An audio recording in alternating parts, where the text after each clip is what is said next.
आपण नेहमी love marriages, love stories यांनाच का महत्व देतो?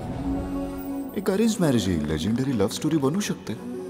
राहिला प्रश्न कनेक्शनचा, तर मन जोडण्यासाठी वेळ तर द्यावाच लागतो. आपले ऑफिशियल रिच्युअल झालेच नाही. हाय, मी Pranay. You are looking beautiful. पण मोकळे केस तुला जास्त छान दिसतात. प्रणय, मला तुमच्याशी म्हणून नाही, पण मला कोणाशीच लग्न नाही करायचंय. अच्छा, व्हॉट्सअपवर आय लव्ह यू म्हणणाऱ्या आणि ब्रेकअप करणाऱ्या जनरेशन मध्ये तुम्ही कशाला हिच्यासाठी दिवस रात्र एक करताय? ऊन सावली तू माझी ऊन सावली.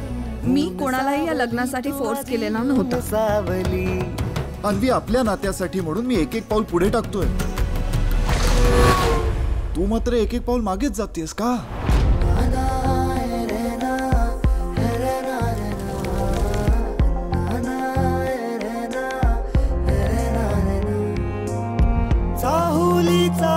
कधी कधी खूप वर्षांनंतरही नाही कळत की हाच लाईफ पार्टनर परफेक्ट आहे आपल्यासाठी. घोळ होतो नजरेचा आणि छळ होतो मनाचा.